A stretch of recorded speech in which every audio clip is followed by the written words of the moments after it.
Senhoras e senhores, bom dia.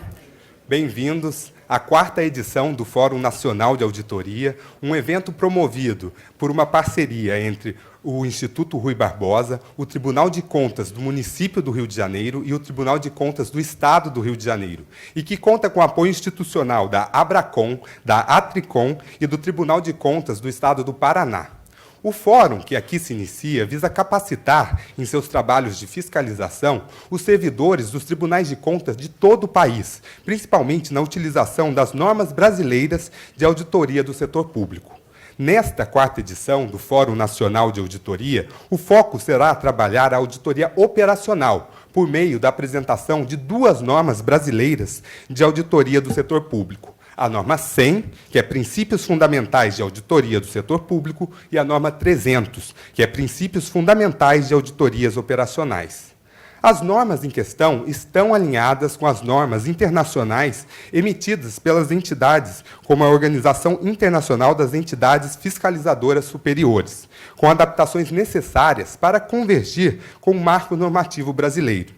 A utilização de tais normas é de extrema importância para a credibilidade, a qualidade e também o profissionalismo do trabalho de auditoria do setor público e, principalmente, para promover auditorias independentes e eficazes.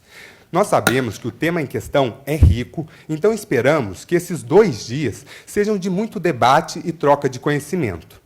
Neste momento, para compor a mesa, convidamos as seguintes autoridades: a excelentíssima presidente do Tribunal de Contas do Estado do Rio de Janeiro, doutora Mariana Montebello Willemann.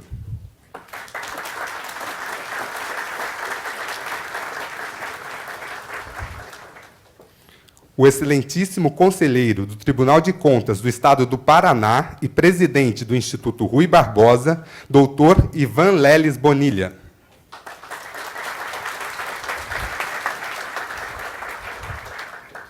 O excelentíssimo conselheiro substituto do Tribunal de Contas do Município do Rio de Janeiro, Dr. Igor dos Reis Fernandes.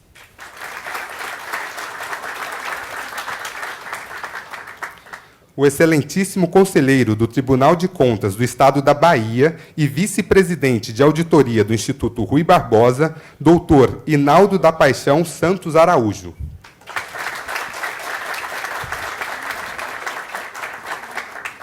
O excelentíssimo Procurador-Geral do Ministério Público Especial do Tribunal de Contas do Estado do Rio de Janeiro, doutor Sérgio Paulo de Abreu Martins Teixeira, neste ato representando a presidente do Conselho Nacional dos Procuradores-Gerais de Contas, Elke Andrade Soares de Moura.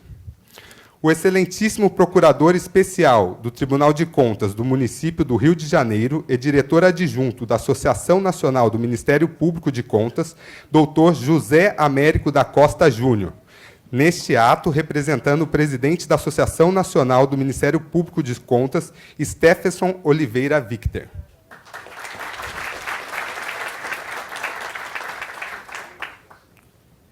O senhor Jorge Henrique Muniz da Conceição, auditor de controle externo do TCE do Rio de Janeiro, neste ato representando a ANTC, no qual ocupa o cargo de vice-presidente das regiões Sul e Sudeste.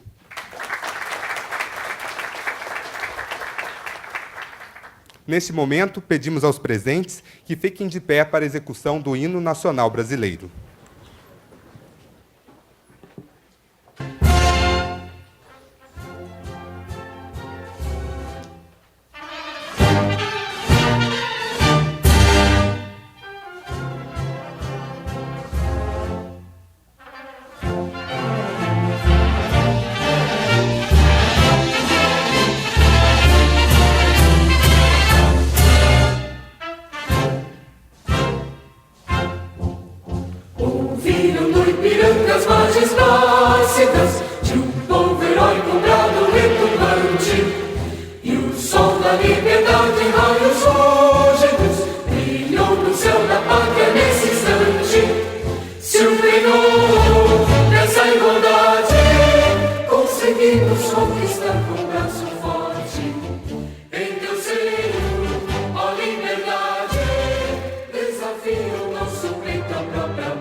pátria amada, pátria, salve, salve.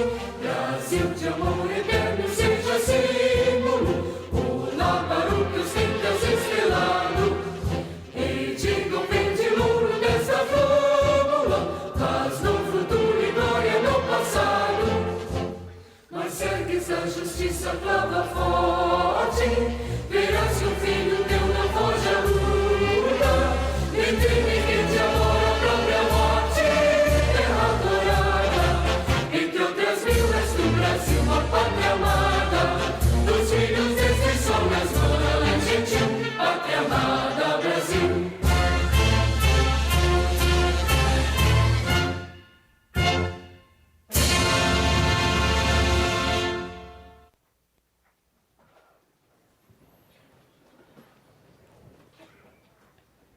Antes de convidarmos as autoridades para proferir suas palavras de abertura do 4º Fórum Nacional de Auditoria, vamos exibir agora um vídeo produzido pelo Instituto Rui Barbosa. Pedimos a atenção de todos.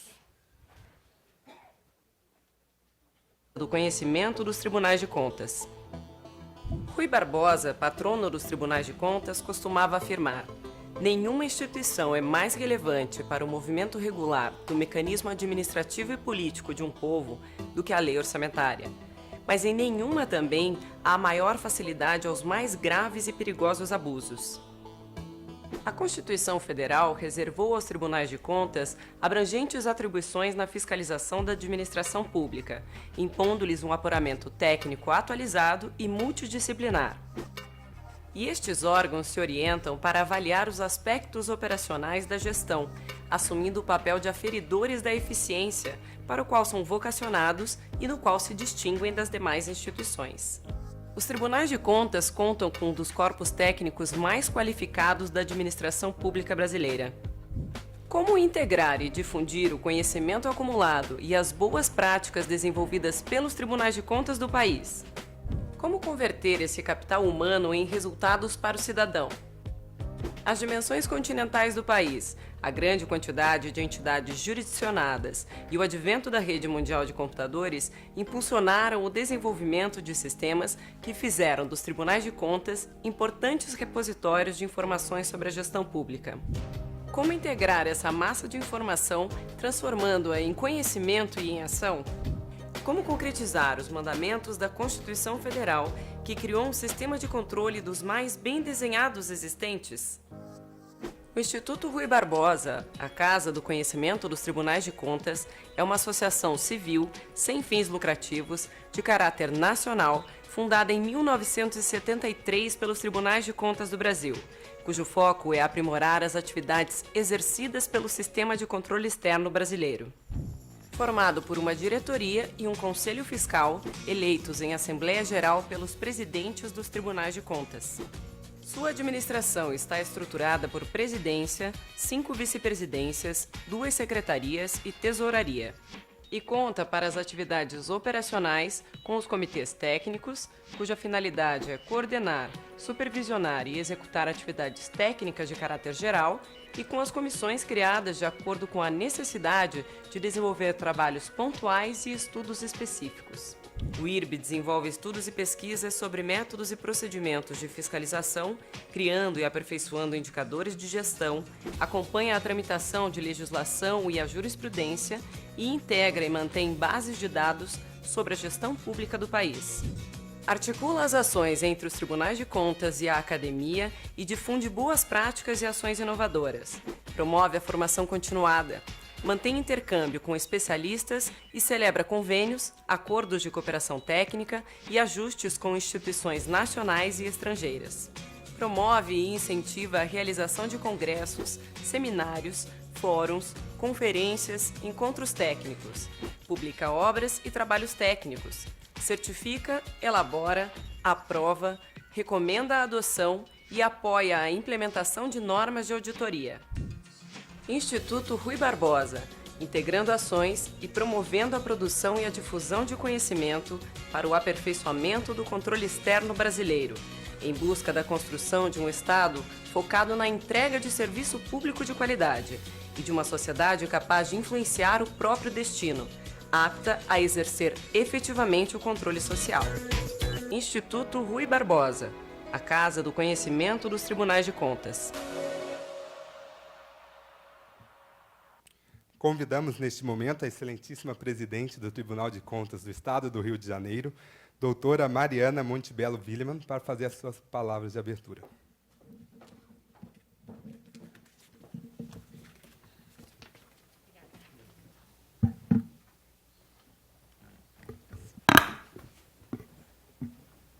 Bom dia a todos.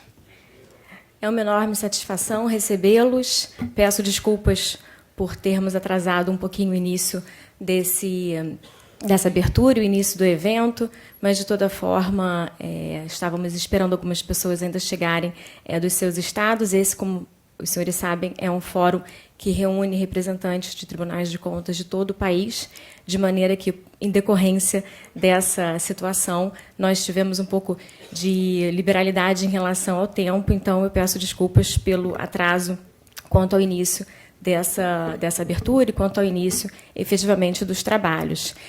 Eu queria agradecer, em primeiro lugar, a confiança que foi depositada aqui ao Tribunal de Contas do Estado do Rio de Janeiro por parte do Instituto Rui Barbosa, e aqui eu faço um cumprimento especial ao conselheiro Ivan Bonilha, presidente do Instituto, que, de uma forma bastante honrosa aqui para nós, confiou a tarefa de sediarmos o 4º Fórum Nacional de Auditoria aqui no Tribunal de Contas do Estado do Rio de Janeiro. Isso é, para nós aqui desse tribunal, uma grande satisfação e um enorme prazer. Espero, conselheiro Bonilha, que não decepcionemos as expectativas do Instituto em relação a esse grande evento, a esse grande fórum de discussão sobre as perspectivas a respeito das novas oportunidades que se apresentam para a realização de auditorias públicas.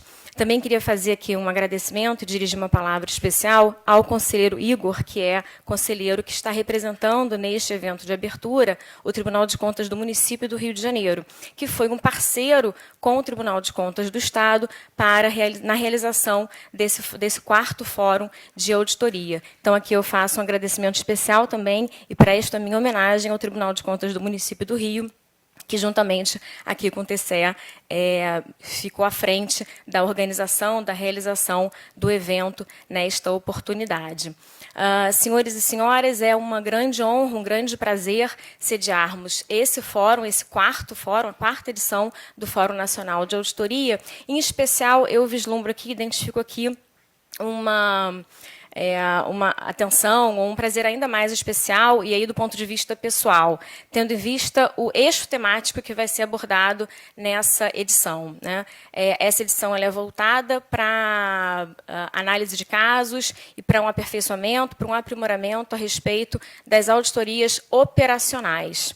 E as auditorias operacionais, como todos sabemos, elas são vocacionadas para o desempenho, para uma análise de desempenho, para uma análise de resultado, para uma análise voltada para a chamada lógica dos 3 Es, né? Para a lógica da efetividade, da economicidade e da eficiência na gestão pública. Nesse sentido, as auditorias operacionais elas abrem um grande espaço para que os tribunais de contas eles possam romper, de uma certa forma, com uma lógica que ainda é muito associada à atuação dos órgãos de controle, que é uma lógica prioritariamente punitiva, sancionatória. Na realidade, as auditorias operacionais, a meu ver, elas abrem um campo de atuação para os órgãos de controle muito mais voltados para a construção de propostas, para a construção de modelos de aperfeiçoamento para a gestão pública, né? Então, nesse sentido, a meu ver, e aí eu tenho um apreço muito especial para a ideia das auditorias operacionais, eu ainda as vislumbro como um grande desafio para os tribunais de contas. Acho que ainda é uma obra em construção, acho que ainda precisamos aperfeiçoar muitas vezes as estratégias de controle voltadas para as auditorias operacionais, mas nada obstante isso, né, eu as identifico como um desafio que vai fazer com que pode fazer com que os tribunais de contas eles avancem ainda e muito em prol da boa administração pública, em prol da construção de estratégias que possam auxiliar, que possam contribuir para à gestão pública. Então, nesse sentido, é, de fato, uma satisfação ainda maior poder sediar e poder aqui presenciar todos os debates que serão relacionados, que serão realizados em torno das auditorias operacionais.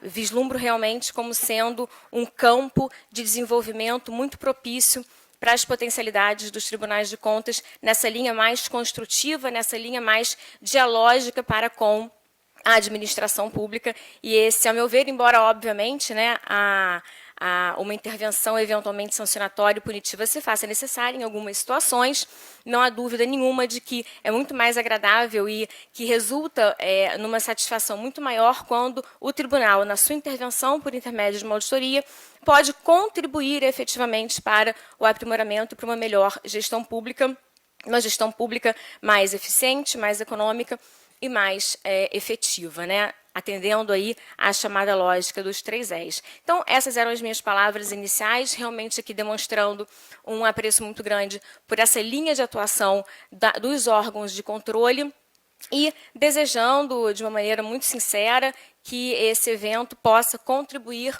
para que os tribunais de contas eles se unam e busquem de uma maneira mais uniforme, tanto mais uniforme quanto for possível, obviamente observadas as realidades e as vicissitudes, as peculiaridades locais e regionais, mas tanto quanto mais isso for possível, que essas normas brasileiras aplicáveis à auditoria no setor público, elas sejam difundidas e elas sejam aplicadas de uma maneira uniforme em todo o território nacional.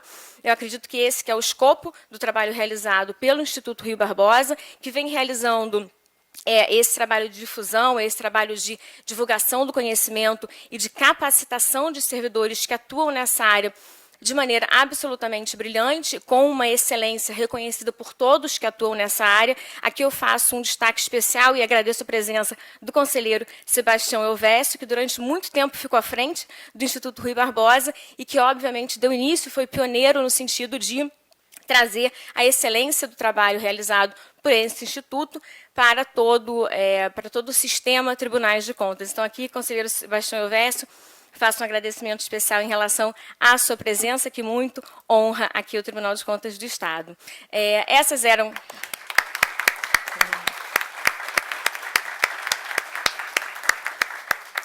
eram senhores, as minhas palavras de abertura, desejando votos de muito êxito e de sucesso ao evento. Não tenho a menor dúvida de que ele está... Todos nós nos empenhamos muito para que ele seja um sucesso e tenho certeza que todos os palestrantes e todos aqueles que irão apresentar os seus trabalhos poderão contribuir para a divulgação do tema e para o aprimoramento dessa matéria. Muitíssimo obrigada.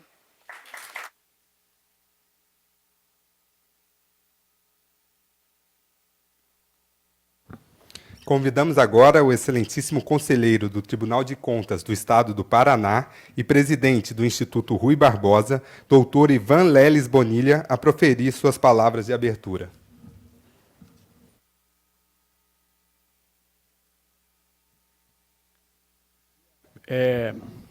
Com uma boa alegria que eu venho ao Rio, Mariana, e para esse 4º encontro do Fórum Nacional da Auditoria, uma agenda que o Instituto tem, e, muito embora seja o 5º encontro do Fórum Nacional, foi replicado um em Brasília, esse é o 4ª região, e vai faltar apenas a do Sul, né, que faremos já logo em seguida.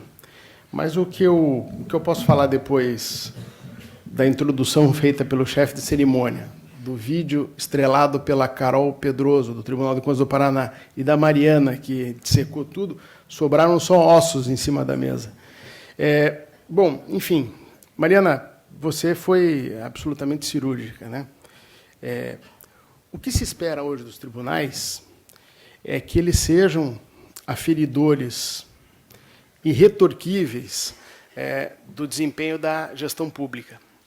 Aliás, eu, como advogado, já vinha há alguns anos, ainda quando era advogado, vendo que o judiciário pede para que os tribunais de contas sejam juízes do desempenho da administração. É impressionante o número de sentenças, de acórdãos, em que vemos que os juízes, desembargadores, ministros, fitam os olhos nas conclusões do Tribunal de Contas como sendo a verdade material e não apenas formal do processo. Ou seja, nos investe de uma responsabilidade tremenda. O Judiciário está esperando isso de nós já há algum tempo.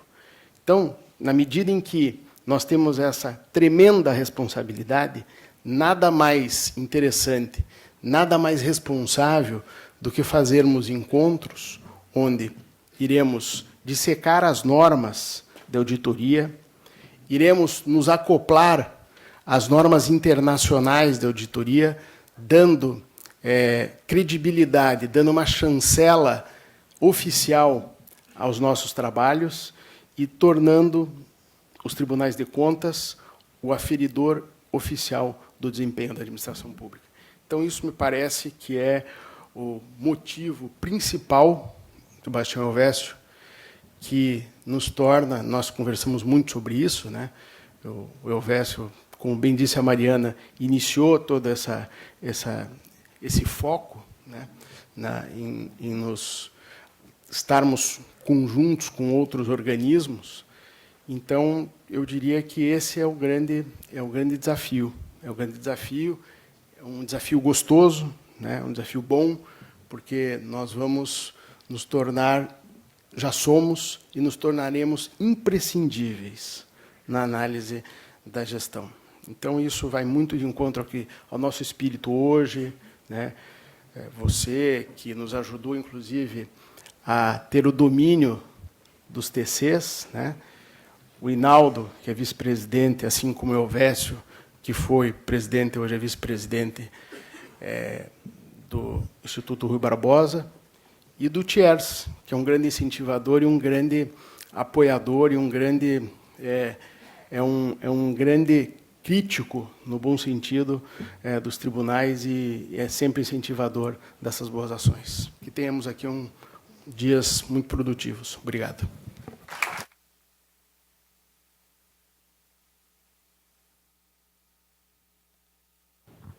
Neste momento, fará uso da palavra o excelentíssimo conselheiro substituto do Tribunal de Contas do município do Rio de Janeiro, Dr. Igor dos Reis Fernandes.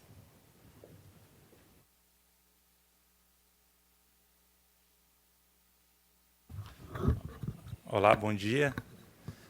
Primeiro é dizer que é da dificuldade, né, de falar o quê depois da aula da doutora Mariana, conselheiro Ivan. Mas, enfim, eu quero só começar agradecendo a doutora Mariana pelo convite de poder estar aqui representando o Tribunal de Contas do município. Dizer que é uma satisfação para o tribunal, especialmente para o nosso presidente, doutor Thiers, poder estar apoiando esse evento. O 4º Fórum, né, de Auditoria do Instituto Rui Barbosa. Parabenizar o conselheiro Ivan pela iniciativa, pela condução dos trabalhos do Instituto. E desejar a todos 2 dias aí de conhecimento, que possa ser bem aproveitado. Sobre o tema avaliação de desempenho, não tenho muito a acrescentar em vista do que a doutora Mariana falou, né? Seria mais ou menos como o aluno tentando dizer sobre a professora. Mas eu queria deixar eu digo isso porque assim, eu estou estudando também num trabalho de mestrado, pesquisando exatamente sobre isso. Qual seria o papel dos tribunais de contas na avaliação de resultado das políticas públicas, não só de resultado, talvez até no processo todo de formulação da política pública, talvez até na questão, no orçamento, entender como a política pública ela vem inserida no orçamento público. Mas, para eu não me alongar e não ser repetitivo, eu queria deixar, talvez, 2 perguntas que a gente pode até refletir aqui nesses dias de fórum, de congresso. A primeira seria a seguinte: quando a gestão falha, quando os objetivos do governo não são atingidos, os tribunais de contas, eles são parte disso? Ou a gente está de fora, só olhando o que está acontecendo? E aí, o que a gente poderia fazer para mudar ou para auxiliar o governo a alcançar os resultados que ele mesmo se propôs? eu acho que é importante a gente fazer essa reflexão para a gente entender que os tribunais também são parte, de alguma forma, dos resultados das políticas públicas. A gente não pode ficar simplesmente olhando o que o governo está fazendo, criando, muitas vezes, obstáculos para a execução das políticas públicas. É claro que assim, a gente cria certos obstáculos para poder garantir que a administração atue dentro dos limites da lei. E os tribunais já se mostraram muito competentes em fazer esse controle de conformidade. Agora, me parece que o futuro é que os tribunais façam um controle de resultado, que impulsione a administração pública a atuar mediante a gestão de resultados. Quer dizer, a gente vem, historicamente, pedindo que a administração pública saia de uma administração burocrática, focada nos meios, controles prévios, mas se os tribunais não saírem, não conseguirem mudar o tipo de controle que fazem, a administração também não vai conseguir. Então, vai ficar difícil a gente exigir inovação, resultado, efetividade da administração, se os tribunais acabam, muitas vezes, em vez do tribunal impulsionar esse avanço na administração, o tribunal acaba freando por um controle excessivo de legalidade. É isso. Na verdade, eu tinha uma outra indagação, mas eu acabei me esquecendo. Mas, enfim, eu quero só, mais uma vez, agradecer por poder estar aqui, proferindo essas palavras, desejar a todos um bom evento. As pessoas também que não me conhecem, eu também fui auditor de carreira do Tribunal de Contas da União, e sempre que eu podia, tanto na época como auditor, agora como conselheiro substituto, eu procuro participar desse tipo de evento, porque eu acho que são muito ricos, a gente assimila muito conhecimento do que tem de mais novo, que afeta o nosso trabalho, e a gente consegue adquirir nesse tipo de congresso. Então, só agradecer e desejar um bom congresso a todos. Obrigado.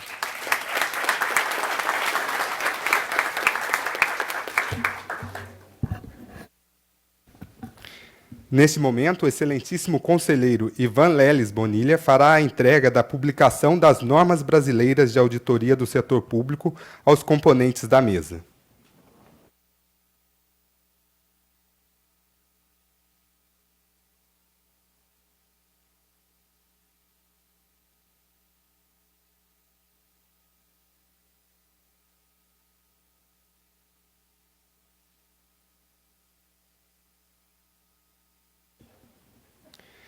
Encerrados os discursos de abertura da 4ª edição do Fórum Nacional de Auditoria, convidamos as autoridades a ocupar seus lugares nas primeiras fileiras da plateia, com exceção do excelentíssimo conselheiro Hinaldo da Paixão, que permanece no palco para nos brindar com seus conhecimentos na palestra de abertura desse nosso fórum. Aproveitamos para informar que o conselheiro do Tribunal de Contas do Estado de São Paulo e vice-presidente de Desenvolvimento e Políticas Públicas do Instituto Rui Barbosa, Dr. Sidney Beraldo, teve um compromisso pessoal e não conduzirá a palestra de abertura da 4ª edição do Fórum Nacional da Auditoria. A apresentação do conselheiro foi remarcada para amanhã. Dando continuidade, convidamos o excelentíssimo conselheiro do Tribunal de Contas do Estado da Bahia e vice-presidente de auditoria do Instituto Rui Barbosa, doutor Hinaldo da Paixão, para proferir sua palestra, que terá como tema Implantação das Normas Internacionais de Auditoria no Brasil, Contexto Histórico.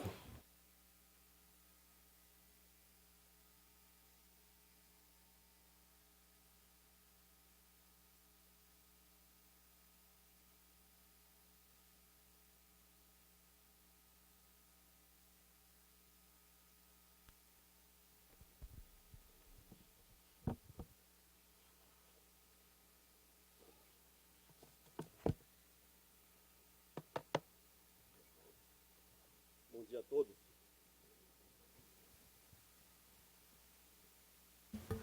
Agora sim, bom dia a todos.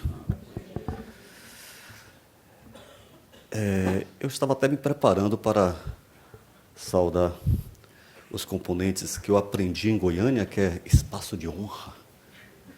Não sabia que era espaço de honra. Eu sempre, a mesa, porque para mim a honra pertence a todos vocês que estão aqui presentes. É sempre bom voltar ao Rio de Janeiro. um poeta. O pessoal do fundo me ouve bem? Consegue ver pelo menos? Muito bem.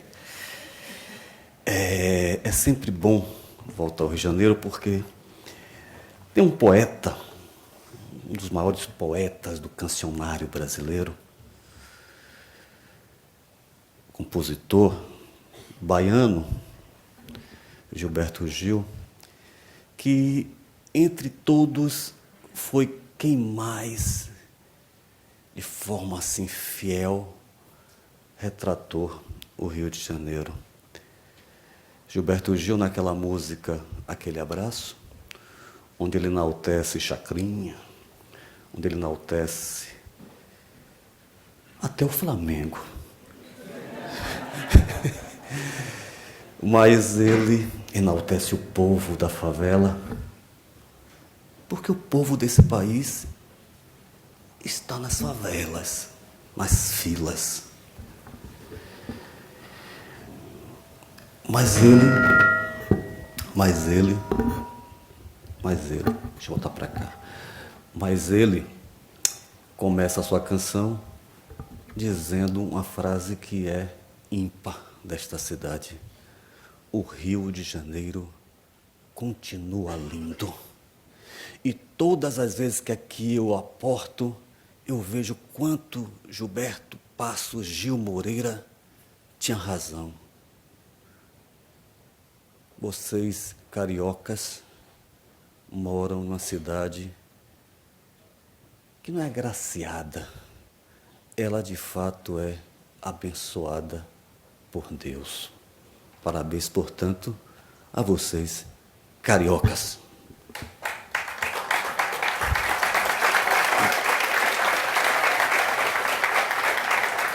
E parabéns também à nossa presidente ou presidenta? A nossa presidente Mariana. E aí eu vou fazer uma declaração, Mariana. Não se preocupe que não é de amor. Poderia até ser. Aliás, como viver a vida sem amor e sem humor? Né? Quer viver bem, tem que ter sempre uma pitadinha de humor e de amor. Mas por que uma declaração à jovem presidente Mariana? Porque Deus me deu muitas coisas boas. 2 filhos maravilhosos. Um deles, Igor. Cadê Igor? Igor. O outro, Vitor. Quem escolheu os nomes, ambos, a mãe, Vânia. Aí Vânia vê Vitor, diz ela, Igor e Naldo, e me convenceu. Mas se Deus tivesse me dado uma filha, aí teria briga. Porque independentemente de qualquer coisa, qual seria o nome? Mariana. Eu sou literalmente apaixonado por este nome. E a razão é muito simples, a razão é muito clara. Maria, Ana, Mariana. Ana, um nome forte de mulher, guerreira.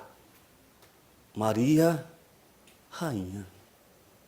E quando juntamos os 2 nomes, tão belos e tão simples, Maria e Ana, o que nos apresenta a rainha das mulheres. Parabéns, presidente, por este evento, parabéns pela recepção.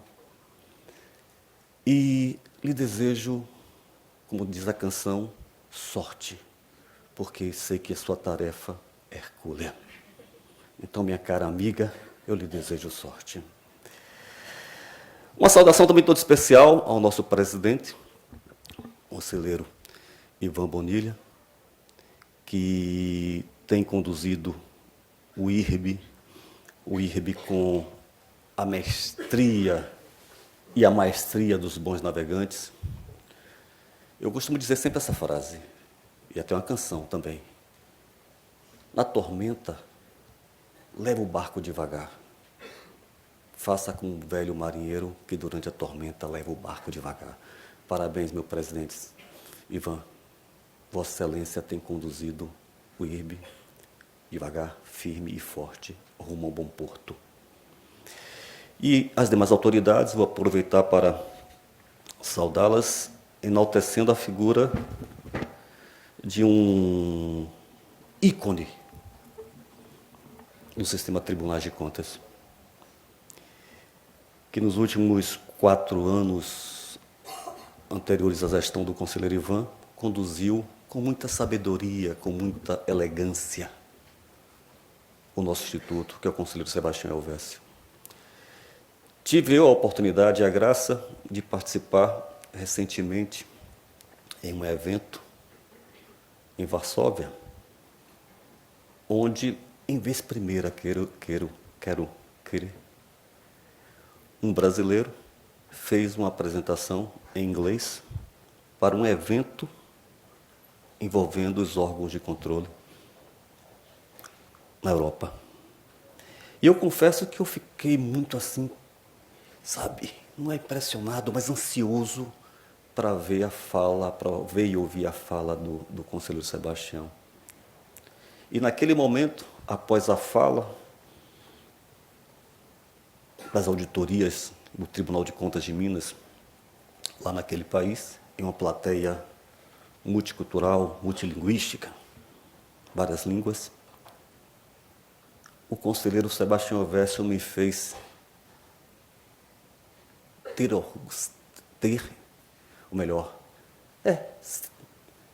orgulho de ser brasileiro e participar do controle. Fiz as homenagens, parabenizei no momento e mais uma vez o faço com o conselheiro Sebastião Elvésio. Vossa Excelência é e sempre será um orgulho para todos nós que acreditamos no bom controle. Eu esperava palmas para ele, viu? Era o combinado. Parabéns, meu caro.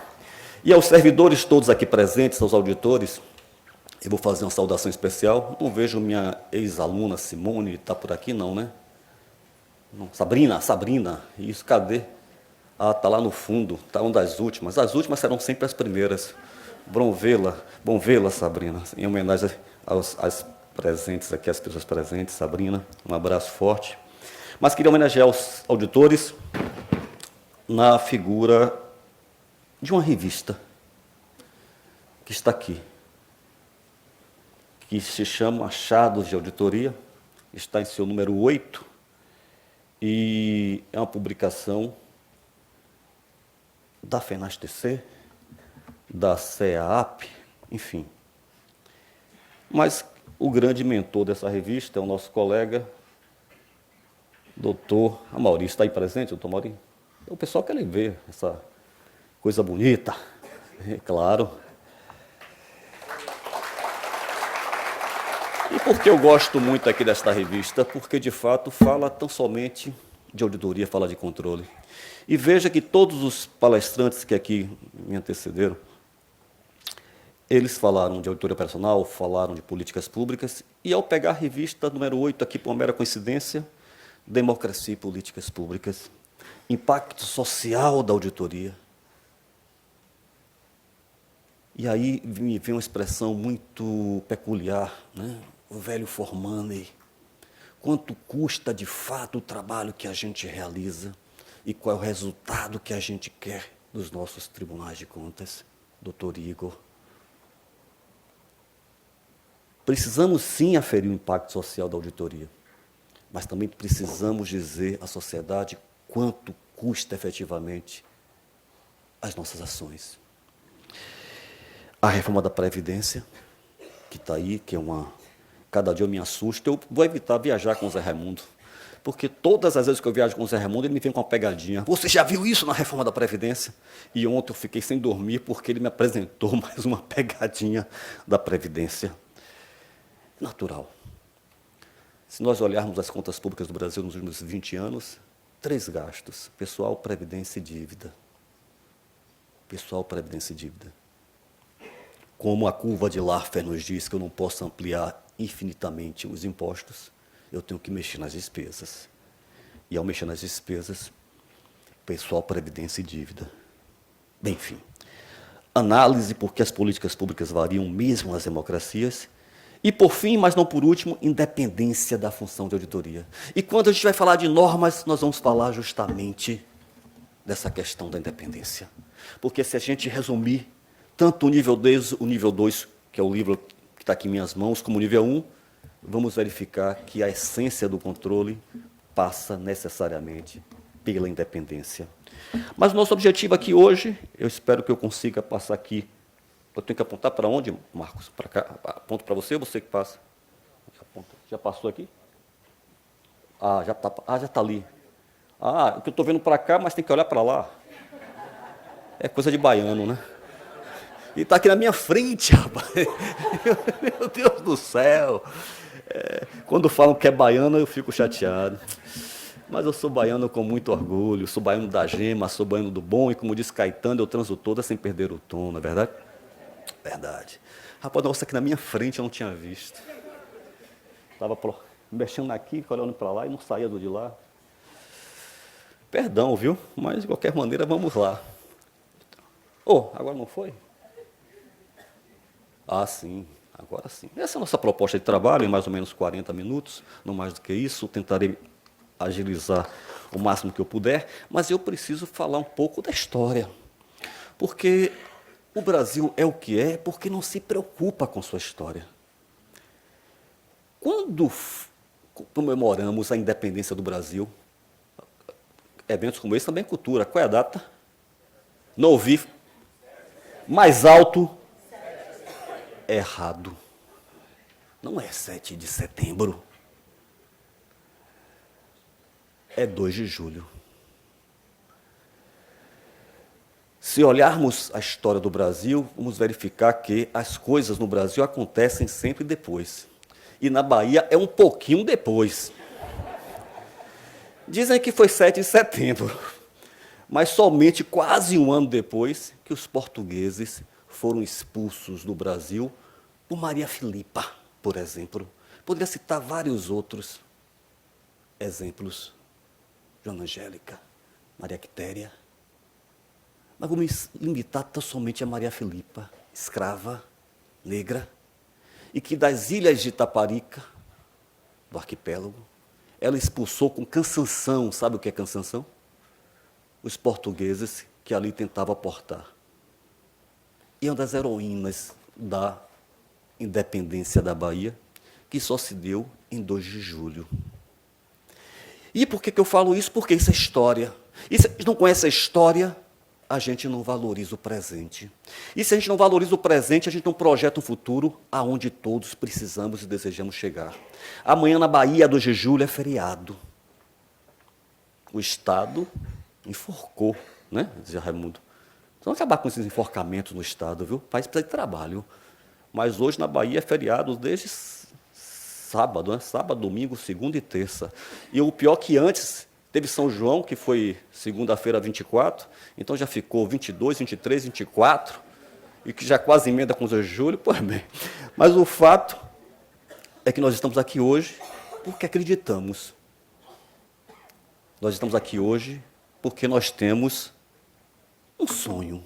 Mas tal de ser é tão batido esse discurso. Eu rezo todo dia o Pai Nosso, que diz assim: creio no Espírito Santo, na Santa Igreja Católica, não é? Faço a minha profissão de fé. Creio na vida eterna, e todas as vezes que eu vou a um velório, as pessoas estão chorando. E a gente professa a nossa fé dizendo que crê na vida eterna. E falar em velório, e falar em passamento, perdemos o conselheiro Sebastião, outro ícone do controle, recentemente. Estava viajando, não pude ir ao seu velório, mas mandei uma mensagem para a família, fiz questão de registrar isso, que foi o conselheiro Ademar Martins Bento Gomes. Não se pode contar a história do controle na Bahia, do controle externo, sem falar do doutor Ademar Bento Gomes. Foi presidente daquela instituição por 4 vezes.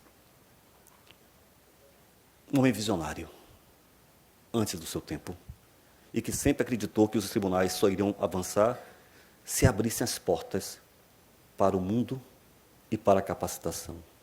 E foi um dos primeiros a acreditar, na importância das normas de auditoria. Corria o ano de 1995, quando a Intosai publicava suas normas, e o doutor Adhemar, no finalzinho da sua gestão, da sua terceira gestão, ele aprovou um ato implantando as normas de auditoria no Brasil, na Bahia, de acordo com o padrão da Intosai, em 1995. Um ato do próprio presidente. Precisamos, portanto, contar a história, até para que a gente possa entender um pouco esses paradoxos aí do Brasil. País tão rico, tão maravilhoso. Contava para o conselheiro Ivan, que recentemente conhecia, como é que fala? Niagara Falls. Eu, para mim era Cataratas do Niágara, mas ele falou um inglês bonito, assim, como é que? Niagara Falls. E eu fui conhecer o tal da Niagara Falls. Fui visitar meu filho, que estava lá no intercâmbio, e pensava que ia haver um negócio assim, sabe? Niagara Falls. Vão no Paraná e vocês vão ver o quanto a gente gosta de coisa pequena. O Brasil é tão grande, tão rico. Quem conhece o Brasil sabe que esse país não é só litoral, é muito mais do que Zona Sul. Que, por sinal, me levaram ontem na Urca, obrigado, Nelson. Lindo lugar, muito aconchegante. Conheci o prédio de Roberto Carlos. Linda a Urca. Mas, enfim, o Brasil é esse paradoxo que vocês estão vendo aí. E precisamos, de fato,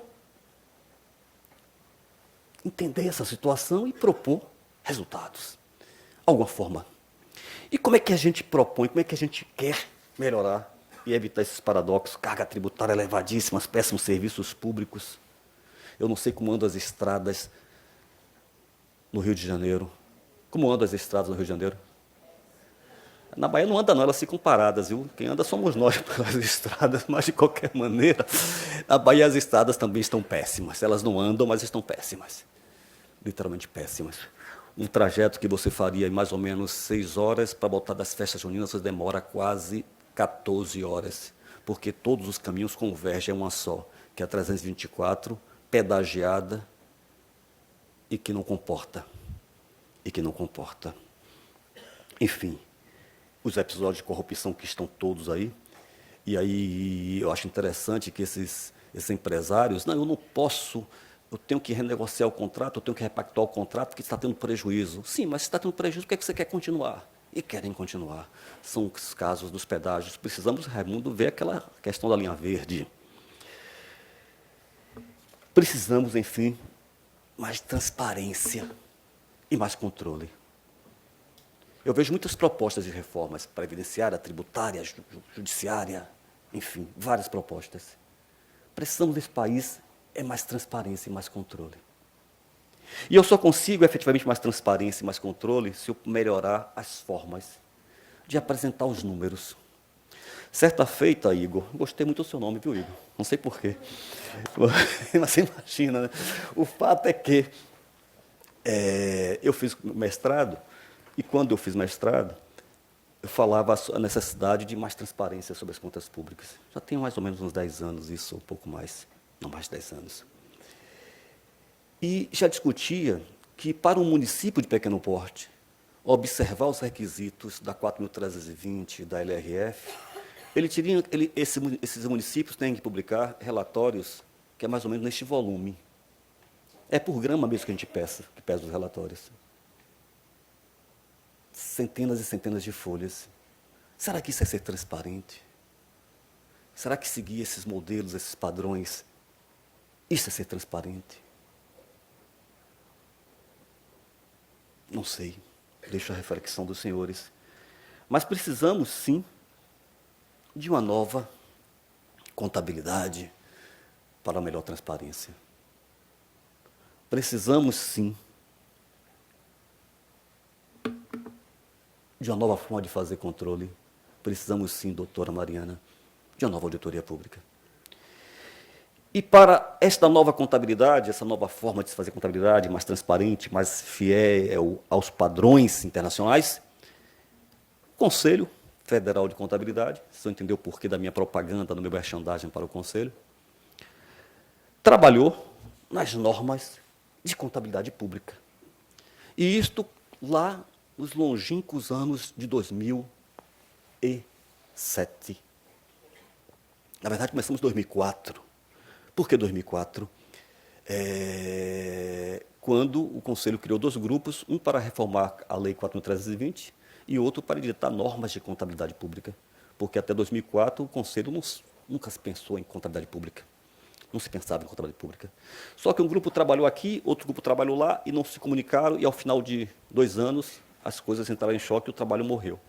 Somente em 2007, em outra gestão, a mulher, no caso, comandando em vez primeiro o Conselho, olha a sua responsabilidade, doutora Mariana, Maria Clara, Maria também, ela resolveu, por ser oriunda do Tribunal de Contas das Alagoas, outra terra maravilhosa, fomentar as normas de contabilidade pública em 2007.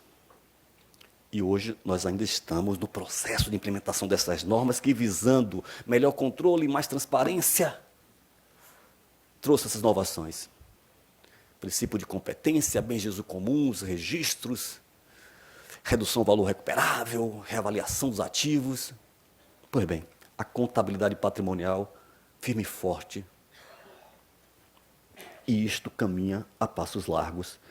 Tão largos que temos esse artigo que os senhores não devem estar lendo, mas eu recomendo a leitura, um instrumento eficaz no combate à corrupção, quando o presidente do IBRACON diz que a adoção dessas normas também ajuda no combate à corrupção. Claro, se eu sou mais transparente, se torna tudo mais fácil para se ver, ele tem a sua razão, eu concordo. Recomendo a leitura, portanto, deste artigo. Mas nosso objetivo aqui é falar das normas de auditoria e é falar da história, para que, de fato, os responsáveis por essas normas que estão aqui, e eu espero que desta vez Raimundo tenha me dado o nome de todos, e eu vou registrar isso aqui ao final. Já tem gente que fica até com um pouco assim se balançando, né, Nelson? Mas o fato é que eu preciso contar a história das normas de auditoria. E aí eu tenho que falar aqui do Rio de Janeiro, porque esse Rio de Janeiro foi a minha primeira experiência, digamos assim, de viajar de avião. Corria o ano de 1984. Quanto tempo tem isso, né? Mais de 30 anos. Eu fui aprovado numa seleção para ser pica-pau de uma empresa de auditoria, que na época se chamava Arthur Young. Foi um processo seletivo, mais de 1000 candidatos nas universidades, filtraram para 12, eu fiquei entre os 12, psicoteste, essa coisa toda. Naquela época não precisava falar inglês para fazer auditoria, por isso que eu passei, porque se eu só falava baianês, mal falava português. Então, pois, enfim, ficaram 2 candidatos, eu estava entre os 2 e fui ser trainee da então Arthur Young, que hoje é a Ernst Young. Na época, a Arthur Young era uma das 8 maiores do mundo, uma das Big 8. Depois reduziram para a Big 6, para a Big 4, e daqui a uns anos vai ser Big 1, vai sobrar só uma. Porque a Arthur Young, que era uma das melhores, acabou em menos de 6 meses. Depois daquele episódio da Enron, não sei se os senhores lembram disso, na crise do mercado americano, lembram disso? A maior empresa de auditoria do mundo quebrou em menos de 6 meses, desapareceu naquela época. Pois bem, mas eu passei, então, portanto, na Arthur Young e quis o destino que o curso de formação fosse aqui no Rio de Janeiro. O primeiro curso, portanto, de auditoria que eu fiz na minha vida foi nesta cidade. E os senhores não sabem o que é a alegria de um baiano quando anda por aquele calçadão de Copacabana. Que coisa mais linda vocês têm aqui, meu Deus do céu. Isso aqui era para ser, sabe, uma Suíça, uma Suécia, misturado com a França, tudo junto. Pelo potencial que os senhores têm. Aproveitem, porque o padre Antônio Vieira já dizia, né? Deus é muito generoso com as cidades banhadas pelo mar. Vocês são banhados pelo mar, pelas serras, pelas montanhas, enfim. Mas não se pode falar em norma de auditoria no Brasil sem falar do Conselho Federal de Contabilidade. Porque, quer queira, quer não, senhores, nós temos alguns marcos, né? Inicialmente, vamos falar aqui do plano de metas. Se eu apertasse o botãozinho ali, ia falar em educação, transportes, agricultura. Vejam que o plano de metas, 43% dos investimentos, transporte 29%, indústrias de base 21%, educação 4%. 4%. Hoje precisamos aplicar quantos por cento da educação da receita corrente líquida? Quantos por cento? 25%. 25%. Daí dizem que esse país não tem jeito, não. Tem jeito. Tem jeito. E um dos caminhos é o que nós estamos fazendo aqui agora. Assim a gente deseja, assim a gente sonha, assim a gente acredita. Mas vejam que, com esse plano de metas, abriu os mercados, indústrias chegando aqui, e essas indústrias já eram auditadas lá fora, essas multinacionais. A Volkswagen já era auditada, por exemplo, e precisavam ser auditadas aqui no Brasil. Mas, no caso específico do mercado financeiro, só em 64, com o Conselho Monetário Nacional, e a criação do Banco Central. Vejam que a auditoria ela passa a ser regulamentada em 76. O Yellow Book dos americanos, ou o manual de as normas de auditoria dos Estados Unidos, dos anos 70. Então, vejam que é uma história recente. E também a Comissão dos Valores Mobiliários, em 76. E a lei, no seu parágrafo, do artigo 177, já dizia que as demonstrações financeiras precisam ser publicadas, se for sociedade anônima, com o parecer dos auditores. Com o parecer dos auditores. No Brasil, se nós olharmos as nossas constituições, a palavra auditoria só surge com a penúltima Constituição, a de 67, que faz com que os tribunais de contas abram os olhos para as auditorias financeiras e orçamentárias. Vejam que a conselheira Mariana foi muito feliz quando diz as dificuldades de se fazer auditoria operacional, não obstante a previsão constitucional de 88, e que os tribunais só despertaram para essa necessidade graças ao Promoex. Os tribunais de contas têm uma história no Brasil. É que eu estou pensando que é lá no TCM, que eu estou enxergando ali direitinho? É? Ah, bom te ver. O Promoex é um marco. Aqueles que são mais novos no sistema, olhem, estudem a história do Promoex no Brasil. Vejam o que eram os tribunais de contas antes do Promoex, o que são hoje. Este evento aqui só se materializa, só se realiza em função da experiência do Promoex. Em relação às normas, vejam... apareceu. E o plano de metas. Estou dizendo que na Bahia as coisas só chegam depois. Eu falei meia hora, agora que apareceu o troço ali. Mas tudo bem. Vejam que em 72, o Conselho aprova as normas e procedimentos de auditoria. A resolução 321. Em 81, as normas, os princípios de contabilidade. Em 91, duas resoluções tratando sobre normas de auditoria. Em 97, um novo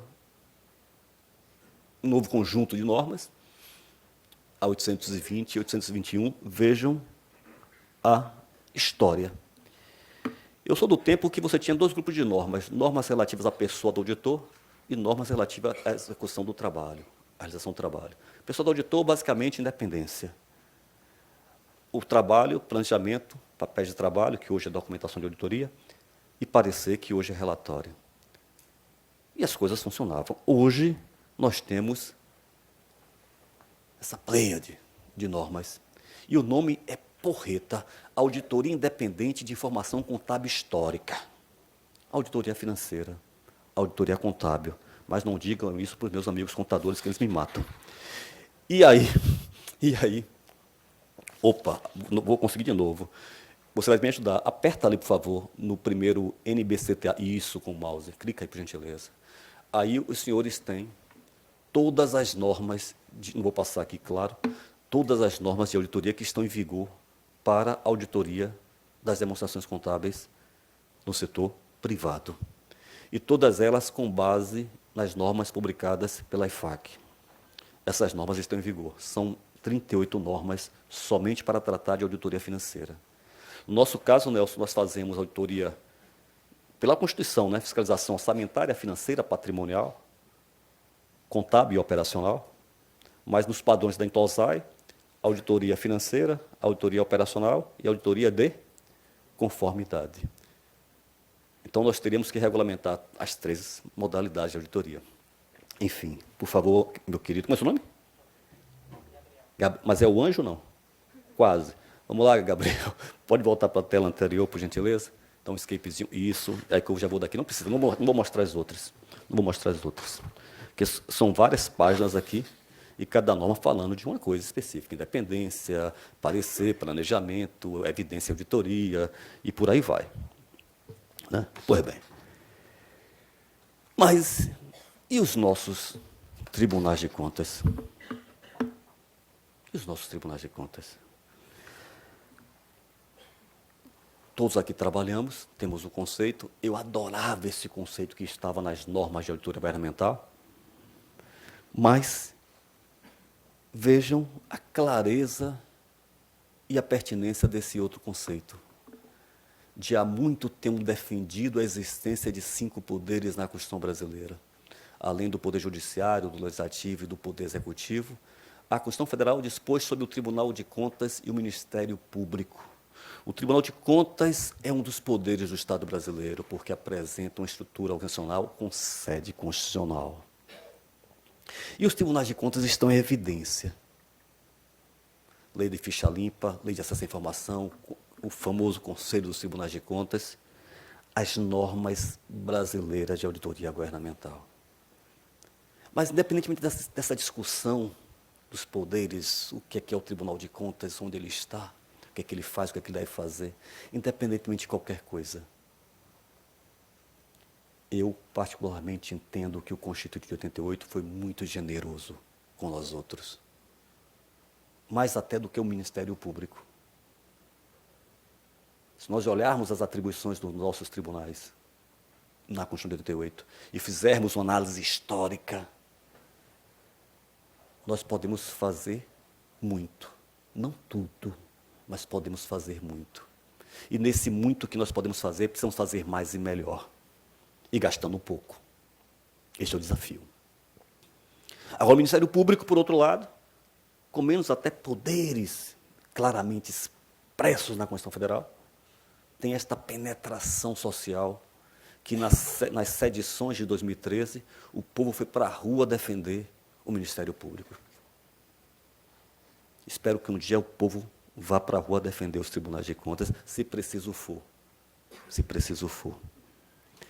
Agora, eu não posso falar de controle público de um tribunal de contas que responda esses anseios todos sem auditoria. E quando eu digo sem auditoria, é porque eu não consigo compreender a gente executar, cumprir as nossas missões constitucionais, elencadas nos incisos do artigo 71, que os senhores sabem aqui de qual é salteado, sem realizar auditoria. Como é que eu emito um parecer prévio sem um respaldo auditorial? Como é que eu julgo as contas de um administrador, ou um responsável por bens, valores, ou que derem causa aos prejuízos, etc., sem um respaldo auditorial? Diria até como é que eu faço, avalio, me falta até agora o verbo, que é o que a Constituição utiliza em relação aos atos pessoal, como é que eu registro?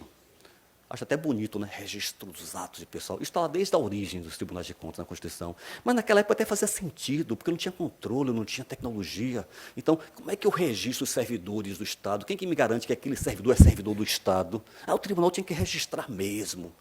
Mas nos dias de hoje, com tantos controles, com tantas tecnologias, eu tenho que testar se de fato os controles que a administração tem funcionam. Mas tudo bem, está na Constituição, a gente tem que fazer, tem que seguir, porque está escrito na Constituição, é sagrado. Tem que ser feito. Mas como é que mesmo esse registro, aquele ato, se está correto ou se não está correto, se eu não tiver procedimentos de checagem, de fiscalização, seja com inteligência artificial ou não? Precisamos sim, doutor Mauri, ter boas auditorias. E aí, mais um quadro. A comparação entre as duas constituições, como eu disse, fiscalização contábil, financeira, orçamentária, operacional e patrimonial. Confesso que li muito sobre isso, procurei entender por que os constituintes fizeram desse jeito. Na de 67, o controle externo do Congresso, com auxílio dos tribunais de contas, compreenderá a apreciação das contas, as funções de auditoria financeira e orçamentária. Está lá na 67. E aí avançamos para contábil, patrimonial, operacional. E aí, por mais que eu tivesse olhado os anais, etc., pesquisado, os livros sobre direito constitucional, en passant, sobre esse tema, por que esse tipo de fiscalização? E aí eu, por ser contador, e se eu sou contador, nos anos 88, o Tribunal de Contas influenciando muito a Constituição Federal. Se nós olharmos o capítulo que fala dos Tribunais de Contas da Constituição, vamos ver muito o dedo do TCU em vários aspectos, para o bem e para o mal, mas em vários aspectos. É só olharmos a história, por isso é importante compreender a história. E eu estou nessa história, pelo menos nos últimos 33 anos da minha vida, eu estou nesse sistema, eu tenho 54 anos, entrei no tribunal aos 22, portanto, 32 anos que eu tenho de controle, e fui um observador, não atento, mas um observador nesse processo de transformação. E o TCU, antes e depois das parcerias com o NAU e com o GAL, são instituições diferentes, muito diferentes. E eu posso testemunhar porque eu vi isto. E sou muito grato ao TCU pelo que tem feito ao controle.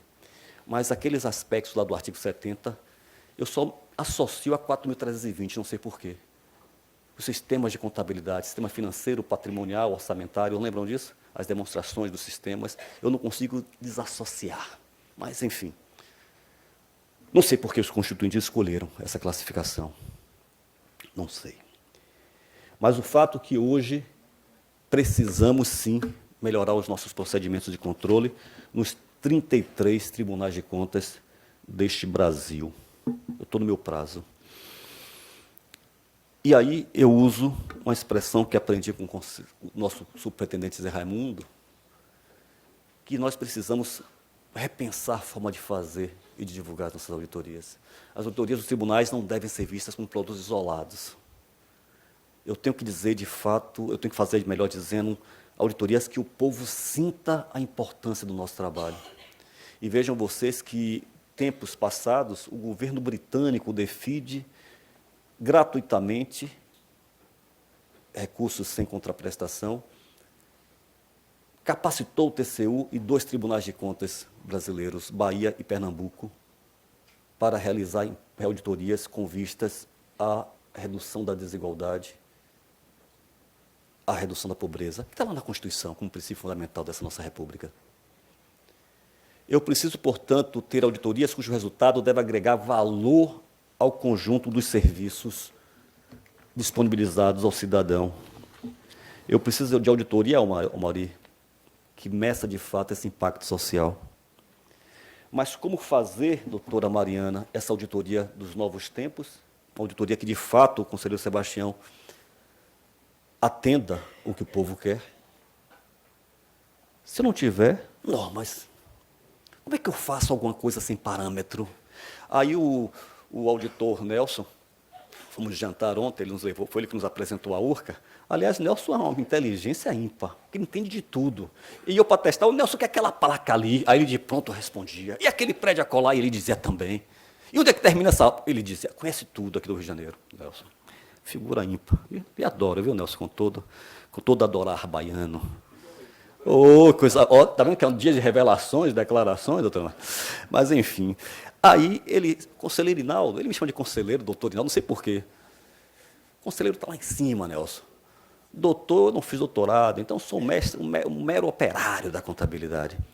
E aí, doutor Nelson, ele viu o conselheiro Sebastião, ele me disse assim, você já foi ao banheiro? Eu falei, não. Olha, tem um cartaz lá que você vai adorar. Eu falei assim, oxente, mas se Nelson falou, a gente tem que ir, né? E ao banheiro para ver um cartaz que eu vou adorar.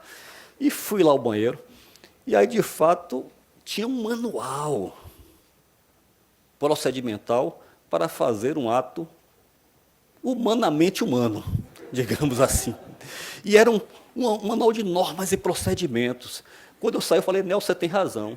Se os nossos programas de auditoria fossem com essa fidelidade, os problemas do Brasil estavam todos resolvidos, porque teríamos a solução. Eu achei massa, né? Massa é uma coisa muito do meu tempo, né? Massa, não existe mais. Falando de massa para o meu filho, ele falou o quê, meu pai? Massa de bolo? Tem umas coisas assim que mudam, né? Mas, enfim. Mas eu preciso de um roteiro. E o roteiro para boas auditorias, claro, indubitavelmente, começam nas normas. Para fazer uma boa auditoria, eu tenho que planejar, é verdade. Para fazer uma boa auditoria, eu tenho que ter um programa de auditoria, é verdade. Hoje, nós chamamos até de trilhas de auditoria. E como é que eu faço tudo isso sem um parâmetro normativo? E aí, eu preciso rememorar aquela slide inicial. Qual foi o slide inicial? Ai, meu Deus, eu até chamei a atenção. Qual foi o slide inicial, pessoal? Não acredito. Que eu falei, está batido, é lugar comum, todo mundo fala, é um discurso, papapá. Ah, sobre os sonhos do grande discurso, etc. Muito bem. Sabia que Nelson se lembrar, foi o único. Tudo bem, Nelson, você não me decepciona. Eu já vi isso aqui umas 3 vezes. Imagine se ele não tivesse visto. Pois bem, o fato é que é preciso contar a história, pessoal. É preciso contar a história dessas normas. E aí, neste momento, eu peço desculpas para falar da Bahia. Mas você é baiano, é verdade. Nada melhor do que um baiano para falar da Bahia. Mas eu vou falar da Bahia, nesse estado do Rio de Janeiro, porque é a nossa história. Eu não posso contar a história do Rio de Janeiro, não posso contar a história de Minas, do Paraná, que sei que são histórias grandiosas. Mas vou contar um pouco daquilo que a gente viveu de uma forma muito rápida. E aí, vocês, peço perdão, porque você, para falar 30 anos em 5, 10 minutos, se eu me alongar um pouquinho, peço desculpas, se eu esquecer algum detalhe, também peço desculpas. Mas vocês lembram que eu falei em doutor Adhemar Bento Gomes, né? Pois bem, em 87, o Tribunal de Contas foi capacitado, foi autorizado a fazer, em vez primeira no Brasil, as auditorias dos projetos cofinanciados pelo Banco Mundial. Naqueles idos, somente quem auditava os projetos do banco no Brasil eram as EPAs, as empresas privadas de auditoria, e a então Secretaria Federal de Controle, que era um órgão vinculado à Secretaria do Tesouro Nacional, e que deu origem depois ao que nós temos hoje, a CGU. A CGU. A SFC, naqueles idos, cuidava de contabilidade, de pessoal e de auditoria. E eles faziam, na sua divisão de auditoria, essas auditorias para o Banco Mundial, que seguiam um padrão diferenciado. E o professor Ângelo Gonzalez Malache Echevarria, olha, se o Brasil tem os tribunais de contas, por que não acreditar nos tribunais de contas? Por que não fazer com que esses tribunais de contas realizem esse trabalho que gera um custo para os projetos? Porque essas auditorias que eram feitas pelas EPAs, pelas empresas privadas, eram pagas pelos projetos. E aí o Tribunal de Contas, em 87, começou as tratativas, veio em 88, com o convênio com a STN e o Banco Mundial, e em 89 as auditorias começaram a ser realizadas. E ao se realizar essas auditorias, o banco precisava testar a credibilidade e mandava um preposto, normalmente era o doutor Ângelo Gonzalez Malache Echevarria, que vinha à Bahia, pelo menos uma vez por ano, a cada relatório que a gente emitia, para perguntar, este relatório que você apresentou ao Banco Mundial foi feito com base em quais normas? E a gente dizia com base nas resoluções do Conselho Federal de Contabilidade, as resoluções 700, 701, 820, 821, e ele perguntava, e por que o Brasil não tem normas próprias de auditoria? E aí eu ficava com aquela cara de baiano bobo. E era preciso ter normas para o Brasil de auditoria pública. E a semente foi plantada. Mas a semente de uma boa árvore nunca avalie uma árvore pela semente. As grandes árvores, normalmente, as sementes são pequenas. E para virar uma árvore frondosa, precisa de muito tempo, de muita maturação e de muito carinho, de muito cuidado. E o tribunal foi fazendo essas auditorias. Mas, naquela época, onde é que estava o normativo, onde é que estavam as referências, os livros, etc., se tudo era em inglês? E Malache Echevarria dizia, meu filho, se você quer fazer boa auditoria, vá aprender inglês. Me arrependo até hoje de não ter ouvido o professor Ângelo Gonzalez Malache Echevarria. Assim como eu digo para os meus alunos também na Universidade do Estado, onde eu sou professor há mais de 20 anos. E Sabrina vai dizer que vai lembrar disso.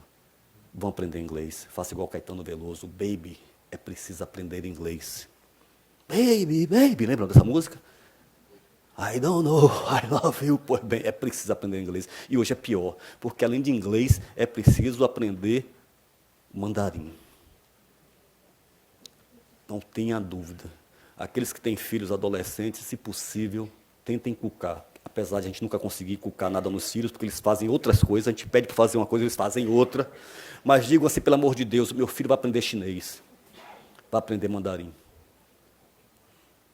Pois bem, não aprendemos inglês, e aí o que, que a gente fazia? Corria atrás das publicações do Yellow Book do GAL, o Manual de Auditoria Compreensiva, Auditoria Integrada do NAL, do NAL canadense, as publicações de Value for Money, do NAL inglês, o OAG canadense. A idade faz com que a gente perca o cabelo e perca a memória também. O OAG canadense, o NAL inglês. Naquela época havia normas de auditoria na Índia, no Paquistão, e fomos buscando esses documentos por ofício do Dr. Ademar Bento Gomes, que contratava uma professora para traduzir os ofícios para pedir esses documentos a esses órgãos. E em 95 o Tribunal de Contas começou a publicar todas esses livros, essas normas em português. Então, se vocês olharem no site do TC da Bahia, vão encontrar mais de 15 edições, desculpem. Essa água aqui é minha? É? Se não for, vai ser agora, porque o baiano não pode ver a água. Enfim. Começamos a traduzir para o português esses manuais de auditoria que existiam no mundo. Então, essa série de tradução do tribunal é uma série muito interessante, muito histórica, que conta a história um pouco disso aí que eu estou lhe dizendo para vocês. Manual de Auditoria Integrada do Canadá está lá traduzido. Normas de auditoria da Intosai, Código de Ética da Intosai estão lá traduzidos à disposição. Não a versão original, porque o fogo levou em 99. O tribunal pegou fogo em 99, aí perdemos quase todo o acervo, mas o registro em PDF e alguns originais ainda estão lá na nossa biblioteca. Mas não tínhamos norma de auditoria. Em 2006, aí também nenhuma outra gestão do conselheiro Bento Gomes, com o trabalho de dois auditores, né, fantásticos, Cristina Guerreiro e também Amaral, Antônio Carneiro Amaral. O que é que tem de normas no mundo? O que é que tem de normas no Conselho de Contabilidade, dos institutos auditores internos? Junta tudo e vê o que é que se adequa aos tribunais. Aí, em 2006, é apresentado esse projeto de NAGs. Esse projeto foi aprovado, foi apresentado pelo TCE em 2007, num congresso. Quem é do Rio Grande do Norte que está aqui? Cadê? Cleiton, está aí? Foi em Cleiton. Lá no congresso lá do Rio Grande do Norte, essas normas foram aprovadas a experimento, em 2007. 12 anos, portanto. E graças à ação de um outro valoroso servidor do controle, chamado Genédio, lá do TC Distrito Federal, que era para ter vindo para cá, mas parece que o orçamento está lá um pouco curto, etc. Precisamos do conselheiro Ivan. O conselheiro Ivan não está presente agora. Nelson, anota aí, porque precisamos ver essas pessoas que têm uma certa dificuldade orçamentária para que a gente possa, via o IRB, bancar, para poder esse pessoal vir participar, etc. Aí vai pelo IRB? Então é outro motivo. Ok. Eu estive com ele lá em Brasília, quarta e quinta no conselho, e ele me falou que estava com dificuldadezinha de orçamento, e a minha missa de cor presente, viu? Eu falo logo e cobro logo. Pois bem, enfim. Genédio, então, conseguiu lá colocar, doutora Mariana, este dispositivo lá nas cartas do Congresso, nos anais do Congresso, que as normas estavam aprovadas em 2007. Posteriormente, no 25º Congresso da Tricom, em Curitiba, no Paraná, mais uma vez as normas foram apresentadas e mais uma vez foram aprovadas em 2009. E aí, as normas aprovadas, mas é preciso editar, é preciso divulgar, é preciso capacitar, não se tinha dinheiro. Era preciso, portanto, buscar financiamento, não tinha dinheiro. Quem vai bancar isso? O IRB e a Tricom não tinha naquela época a tecnologia que tem hoje. Portanto, vem em 2010 o Promoex, quando insere em um dos seus componentes a necessidade dessas normas. E aí avançamos. Em 2010, a apresentação das NAGs em outro congresso em Manaus. Em 2010, o TCU, que era um parceiro nosso, de repente eles resolvem fazer as NATs, as normas de auditoria dos tribunais de contas. Aí ficamos no Brasil, no momento, com 2 padrões normativos. Em 2011, o Instituto Rui Barbosa, na gestão do conselheiro Severiano do Tocantins, ele era o presidente do IRB, conseguimos editar, com recursos também do Promoex, etc., 30 mil exemplares daquelas normas ali. Não foi eu que quebrei, não, viu? Aquelas normas ali no 2011. Em 2011. Ainda uma versão preliminar, mas que contou com participação de todo o corpo técnico do Brasil. Fizemos seminários, fizemos um encontro, me parece que em Brasília, onde em várias salas fizemos reuniões com os técnicos. Não sei alguém aqui que tinha participado desse evento. A senhora participou? Qual é o seu nome, por favor? Perpétua. Por favor, perpetue esse depoimento, por gentileza. De pé, dona Perpétua. De pé, por gentileza. Palmas para não funciona. Palmas para a dona Perpétua. Essa profissão de fé, esse testemunho, fala para a gente, eu quero ouvir. A senhora estava nesse evento? Discutindo as normas, etc., naquelas salas, cada um redigindo suas observações, é verdade? Se o povo fala, é verdade. Obrigado, doutora Perpétua, perpetuou essa minha fala, adorei. Pois bem, em 2011, portanto, as NAGs já em outro padrão, depois desse processo todo de audiência, etc., vigoram. E é publicado pelo IRB naquele padrão penúltimo ali da transparência. Mas só que no Brasil tinha as NAGs, as normas de autoridade governamental, e o TCU, o nosso carro-chefe, nosso modelo, nosso farol, tinha as NATs. Como é que pode? O TCU segue as NATs, o IRB segue as NAGs, era NAT, NAG, e ninguém entendia lá de fora. E aí é preciso que se reconheça isso, graças a 2 estadistas, conselheiro Sebastião e o ministro Augusto Nardes, que juntos disseram assim, olha, precisamos estar cada vez mais juntos, mais abraçados. Não adianta um ser muito bom e o outro não ser tão bom. E aí juntos resolveram convergir as NAGs e as NATs ao padrão internacional da Intosai. Isto é um trabalho que começou em 2014. Inicialmente, a publicação do nível 1, 2015, e, posteriormente, o nível 2, em 2017. Que eu não vou falar muito sobre eles, porque quem vai falar sobre eles, e eu peço que fiquem de pé, não me decepcionem, Genédio não está presente, Nelson, por gentileza, Cris Line, cadê Cris Line? Cris Line? De onde está Cris Line? Eu sabia que ele ia fugir. José Raimundo, de pé, por gentileza. Bora, Zé Raimundo. Denise, de pé. Jaqueline não está aqui presente. Cleiton, do Rio Grande do Norte. De pé, por favor. Todo mundo quer ver essa barba bonita. Antonella. Cadê a Antonella? Antonella e Cris ali. E Dagomar, que é do TCU, que também não está presente. Pois bem. Vem cá, Antonella, por favor. Crisline, para cá para frente. Para quê? O pessoal quer ver. Aliás, Crisline tem uma filha que é uma princesa. Como é o nome dela? Letícia. Vocês precisam conhecer a doutora Letícia. Nunca vi falar tanto. Lá na Bahia a gente fala assim, fala mais do que a nega do leite. Eu vou mudar esse ditado agora. Vai ser, fala mais do que a filha de Crisline. Que ô bichinha que fala. Mas adoro sua filha, viu, Crisline? Com todo o respeito. Que menina linda e inteligente. Quantos anos tem? 19? Ah, até um 19 desse tamanho. Mas eu falo que baiano é curto. Quantos anos? 9. E já está com essa eloquência toda. Quando tiver 18, vai ser presidente do Brasil. Não tenha dúvida. Porque quem não fala é presidente, imagina quem fala. Né? Tenho certeza. Estou brincando, pelo amor de Deus. Eu não posso nem fazer essas brincadeiras, perdão. De repente sai daqui preso, né? Nunca se sabe. Mas o fato, senhoras e senhores, que eles vão falar, eles são os responsáveis. Porque se esses livros estão publicados, ainda no nível 2, precisamos avançar para o nível 3. Eles que fazem acontecer. Não pensem, os senhores, que as batalhas são vencidas pelos Alexandres, que não são. O Alexandre pode ser o grande, mas para vencer uma batalha, eu preciso dos atores que são vocês.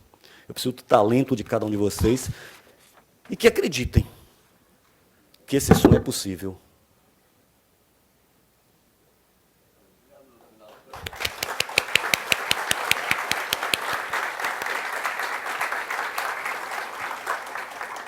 E aí, é interessante que eu tenho essa tela aqui, que é um trabalho da academia, é apenas um, não é nenhum referencial, mas nos preocupa e também nos motiva. Primeiro é porque eu vejo a academia se preocupar com esse assunto. O distanciamento entre as normas de auditoria e as práticas dos tribunais de contas. Quando a academia começa a estudar, é porque o assunto tem relevância. Isto é importante. Mas também prova, ou demonstra, não sei se prova, mas demonstra, que há um descompasso entre as normas e o que a gente faz no nosso dia a dia. E este é o nosso desafio, este é o nosso obstáculo. Claro, senhoras e senhores, que eu preciso também falar um pouco do Conselho, vou dizer por quê. Ao longo desses anos, o Conselho também tem se preocupado com essa questão. Mas aí precisamos, juntos, aí eu falo juntos, a IRB é o Conselho, para chegarmos ao nível 3. Por quê? O nível 1, Declaração de Lima. Não é isso, doutor Nelson?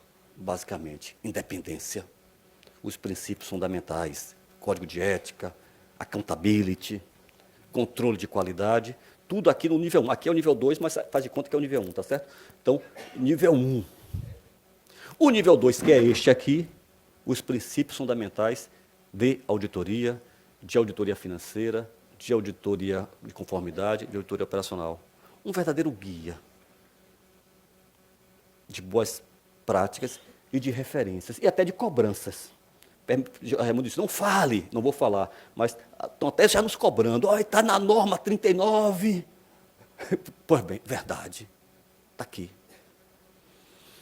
E o nível 3, eu preciso ter, doutor Nelson, o detalhamento os guias de auditoria financeira, de auditoria de conformidade e de auditoria operacional. E tudo nos moldes que a Intosai apresenta. Só que a auditoria financeira, a auditoria contábil, a auditoria de demonstração contábil histórica, não importa o nome, essas normas foram aprovadas pelo Conselho. Então, nosso trabalho aqui agora, para esse nível 3 da auditoria financeira, é unir esforços. Estivemos no Conselho quinta e sexta-feira, o presidente, doutor Zumi Breda, já pediu que o conselheiro Sebastião Elvésio enviasse esforços para podermos ter um convênio que foi firmado em 2012, mais gás, para que consigamos aprovar esse nível 3 do que se refere à auditoria financeira. Os nossos maravilhosos técnicos vão falar sobre isso. Que, aliás, preste atenção especial para a palestra de todos. Mas, doutora Denise, aquele rapaz que fez lá em Goiânia, vem não, né? Quando dele, que fala sobre aquela questão do operacional, etc. Qual é o nome dele? Rodrigo, que é um showman aquele rapaz. Ele não faz uma palestra, ele dá um show. Não? Parabéns para Rodrigo, mas o Rodrigo não está presente, mas Denise, eu sei que tenho certeza que vai, com muita mestria, detalhar esse arcabouço normativo. E aí, claro, são os nossos desafios, rigorosamente, conselheira Mariana, no prazo que me deram, de 1 hora, precisamos avançar, né, para ter essas normas nesse padrão, termos mais transparência, menos corrupção, né? Menos corrupção, também menos eficiência. Talvez o custo da ineficiência, menos corrupção e mais eficiência, porque talvez o custo da ineficiência seja talvez não, muito maior do que a corrupção. Mas, enfim, quais são os nossos desafios? Tradução sempre das diretrizes das normas da auditoria da Intosai, a aprovação das normas de auditoria contábil, auditoria financeira pelo CFC do setor público, o nosso nível 3 esperamos, conselheiro Ivan, que Vossa Excelência aprove esse nível 3 até o final do ano, mas mais importante do que ter as normas compiladas é a sua aplicação, é a sua disseminação, é a formação de multiplicadores, é os senhores acreditarem, é os senhores participarem. E aí eu vejo um mundo de capacitação, de atualização de livros, de novas pesquisas, a desejada, pena que o nosso Gomil não está presente, a nossa carreira de auditor público, né? Isso não estou falando agora, não. Essa transparência tem, acho que uns 10 anos. A original foi feita em transparência mesmo, né? Não foi, sabe, o retroprojetor, você lembra disso? Feito com pincel colorido. Eu fiquei envaidecido quando a transparência, a gente podia botar cor na transparência, que antes era com cartolina, depois com transparência preto e branco, depois botamos colorido. Hoje é PowerPoint e o conselheiro Sebastião usa o tal do... É o nome? Preze. Mas somente quem é presidente que pode usar um preze. Preze. Aí que o negócio vai para cá, vai para lá, um negócio bonito aquilo. Chama atenção. Um dia ainda vou aprender a usar. Transparência, visibilidade para os tribunais de contas e, acima de tudo, senhoras e senhores, empatia. O auditor tem que ser independente? Tem. O auditor tem que ter capacitação? Tem. Tem que ter formação adequada? Tem. O auditor tem que ter experiência? Tem. O auditor tem que conhecer as normas? Tem. O auditor tem que conhecer os procedimentos de auditoria? Também tem. Mas se o auditor não se colocar no lugar do outro, ele não fará nunca uma boa auditoria.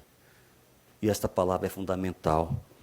Porque, senhoras e senhores, para finalizar, eu queria contar uma historiazinha de uma professora que era síndica de um prédio. E eu estava num evento como esse, numa universidade lá no estado, lá no interior do estado, a nossa UESC, Universidade de Santa Cruz, e fazia uma palestra mais ou menos parecida com essa. Aí, quando terminou a palestra, uma professora disse: Naldo, posso falar com o senhor? Eu falei: pode, claro. Olha, parabéns pela sua palestra. Eu falei: obrigado. Muito didática, divertida. O tempo passou que a gente nem sentiu. Eu falei: ela está querendo me agradar. O pedido vem por aí. Aí eu já vou me preparando que o pedido vem por aí. Ela: mas eu queria falar uma coisa para o senhor. Eu falei: olha, eu quase acabei minha carreira por causa do Tribunal de Contas.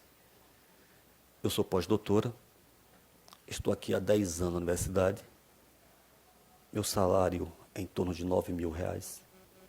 Meu esposo também é professor da universidade, o salário dele é um pouco mais do que o meu, em torno de 10 mil, e quase que eu pedi a demissão do meu cargo público. Por quê? Por causa do tribunal? O que foi que houve? Os senhores fizeram uma auditoria e falaram sobre gastos com o pessoal. E nessa auditoria, os senhores apontaram que havia acumulação indevida de cargos públicos. E eu era uma das servidoras que fui rotulada como ter acumulado cargo público de forma indevida. Eu fiquei calado, ouvi, e ela continuou. Mas você sabe por que eu fui acusada de acumular cargo de forma indevida? Falei: eu sou professor da universidade, dedicação exclusiva, só posso trabalhar na universidade. Não posso ter outro cargo, outro emprego. Mas eu moro num prédio que são 8 apartamentos. Cada ano, um morador é síndico, pela convenção. Naquele ano seria meu esposo. Ele não quis, não pôde, etc. Aí disse: é você mesmo, só tem tu, vai tu. E foi ela. E naquele síndico também morava uma fiscal da Delegacia do Trabalho, que disse: olha, neste prédio, o síndico não paga o condomínio de forma integral. O condomínio, vamos supor, é R$1.000, ele só paga 700, ou 300, porque 700 é o benefício para ser o síndico. Então, havia um desconto de quem fosse o síndico por um ano para ser síndico. E, segundo o entendimento que foi colocado, se ela não pagava o valor integral, ela tinha uma receita. E, por ter uma receita, era um salário. E, por ser um salário, tinha que ter contribuição previdenciária. E, por ter contribuição previdenciária, ela apareceu na famosa trilha de auditoria como beneficiária pelo INSS, porque o condomínio pagou o INSS dela durante 12 meses que ela foi síndica. E aí, quando a informação cruzou, ela aparecia como beneficiária do INSS por 12 meses, então somente, e era professora de dedicação exclusiva. Mas o tribunal não disse que ela tinha acumulação indevida. O tribunal apenas apegou o relatório e diz assim: gestor público, verifique se de fato esses casos procedem ou não são falsos positivos. O tribunal fez a coisa certa. Mas quando o relatório do tribunal chegou lá, e tinha lá, não era nem relatório, era um pré-relatório, digamos assim, tinha a chancela do tribunal e dizia: verificar se tem essas acumulações indevidas. Pegaram a relação de acumulação indevida que o tribunal apresentou. Esta relação de acumulação indevida que o tribunal apresentou, sem ter apresentado, foi para um blog.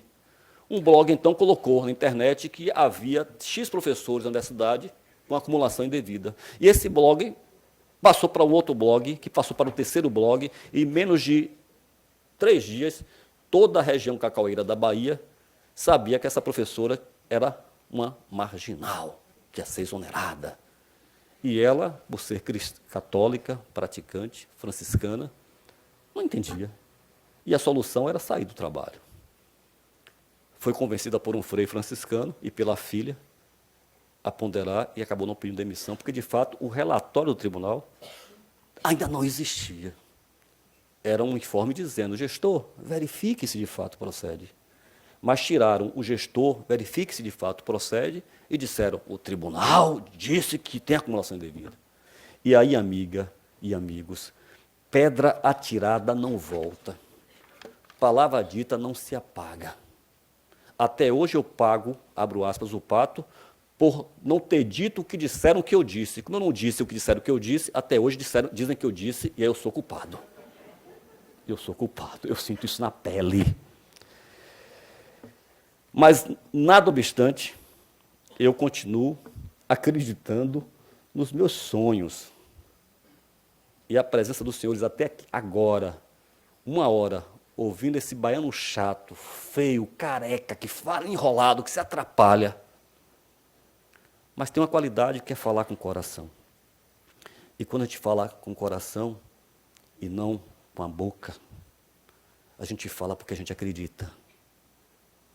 A gente fala porque a gente vivencia. A gente fala porque a gente quer um tribunal de contas diferente. Um tribunal de contas diferentemente melhor.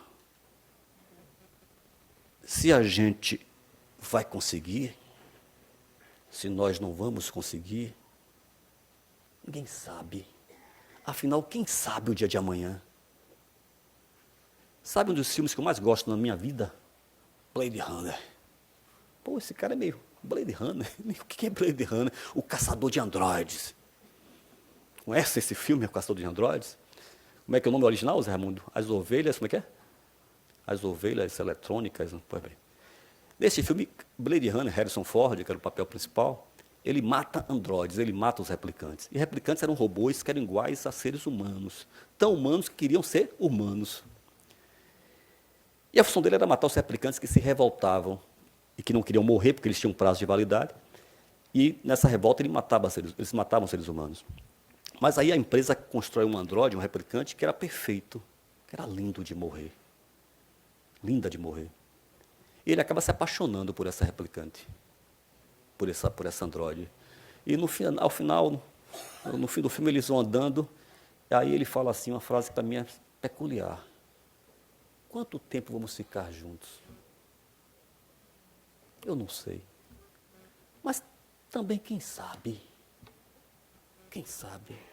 Então, senhoras e senhores, a gente não sabe o que vai acontecer nesse país nos próximos 3, 4, 5, 10, não falo anos, falo meses, talvez até dias. Ah, meu Brasil, que eu adoro tanto e acredito. Como a gente não sabe o que vai acontecer com o controle nos próximos anos, eu só posso pedir aos senhores, por gentileza, não deixem nunca de sonhar, porque os sonhos acontecem. Muito obrigado, um beijo, um queijo, um cheiro e até a próxima oportunidade.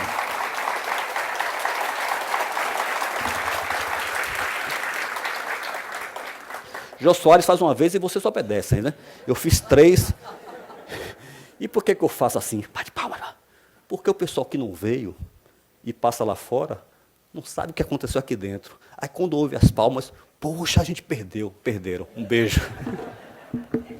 Até a próxima. Se eu tivesse, só um parênteses. João Paulo. Serve do tribunal? Conselheira Mariana, se eu tivesse a oratória, o porte e o jeito que ele fica falando assim, para ser mestre cerimônia, eu já estaria na Globo há muito tempo. Obrigado. Agradecemos muito, agradeço o elogio também, agradecemos muito pela brilhante palestra, esclarecedora e também bem-humorada palestra do excelentíssimo conselheiro Hinaldo da Paixão. E dando continuidade agora, vamos convidar novamente a excelentíssima presidente do Tribunal de Contas do Estado do Rio de Janeiro, doutora Mariana Montebello Willemann, para fazer o encerramento da programação da manhã deste primeiro dia do nosso 4º Fórum Nacional de Auditoria. Senhores, eu, na verdade, quebrei o protocolo e pedi a palavra novamente, não só para ter a oportunidade de parabenizar o conselheiro Hinaldo pela sua exposição, pelas suas palavras, e aqui, conselheiro Hinaldo, assim, ao final, eu fico muito grata de ter percebido o registro que Vossa Excelência fez em relação ao comportamento do auditor e a necessária empatia que ele deve ter em relação ao jurisdicionado, em relação ao gestor público, aquele que está sendo objeto, eventualmente, da realização de uma auditoria, né? Acho que isso está faltando hoje em dia, uma reflexão, isso falta hoje em dia, na verdade, nos homens. O Brasil vive um momento complicado em relação a isso, em que a falta de empatia parece ter se tornado uma regra, o que é uma pena, a meu ver, né? Assim, é um retrocesso, mas, nesse ponto especificamente, eu queria chamar a atenção e enfatizar a necessidade de nós que trabalhamos com a realização de auditorias pensarmos efetivamente na posição daquele que está sendo fiscalizado, daquele que está sendo controlado, daquele que está recebendo a visita de um auditor, daquele que está sendo inspecionado, né? A postura dessas pessoas, dos jurisdicionados, a posição é uma posição muito diferente, muito assimétrica em relação ao órgão de controle. Isso precisa ser pensado por todos nós ao realizarmos um trabalho de controle. Então, eu me debrucei sobre as normas, especialmente do nível 2. Eu me debrucei sobre essas normas recentemente, e, dentre o trabalho de excelência, extremamente interessante, todas as perspectivas ali trazidas, elas são muito elucidativas, tanto em relação às auditorias financeiras, como às auditorias de conformidade, e também em relação às auditorias operacionais, mas me chamou muito a atenção no trabalho realizado pelo Instituto e condensado nas normas aplicáveis às auditorias aplicáveis ao setor público, o trabalho e o pensamento, a preocupação com o comportamento do auditor em relação ao jurisdicionado. Então, esse realmente é um ponto que me parece que deva ser bastante aprofundado por nós, bastante refletido, para que os órgãos de controle não sejam vistos como adversários, né, do gestor. Eles não podem ser vistos como adversários do gestor, ao contrário, eles têm que se aproximar cada vez mais do gestor, e, para isso, é necessário ter empatia. Então, nesse ponto aqui, eu faço um registro especial em relação à sua fala. E, na verdade, pedi a palavra para poder fazer um agradecimento também à Tricom, que é a Associação dos Tribunais de Contas do Brasil, e à Abracom. O presidente da Tricom, o conselheiro Fábio Túlio, nosso querido conselheiro Fábio Túlio, ele pediu que eu representasse, que eu fizesse um registro quanto ao apoio que a Tricom confere aos trabalhos realizados pelo IRB. Na verdade, o IRB é um instituto de capacitação, é a casa do conhecimento dos tribunais de contas, e tem o apoio constante das instituições de classe, que são a Tricom e a Abracom. A Abracom, a Associação dos Tribunais de Contas dos Municípios, e a Tricom, a Associação dos Tribunais de Contas do Brasil. Então, nesse sentido, eu queria fazer aqui o registro que também representei o conselheiro Fábio Túlio, presidente da Tricom, e o conselheiro Thierry Viana Montebello, presidente da Abracom, ambas instituições, entidades que também participaram e foram parceiras na realização desse fórum de auditoria. Então, feito esse registro, também em nome do conselheiro Ivan Bonilha, eu agradeço a todos e acho que finalizamos, então, essa manhã. Salvo engano, finalizamos? Finalizamos? Então, tá.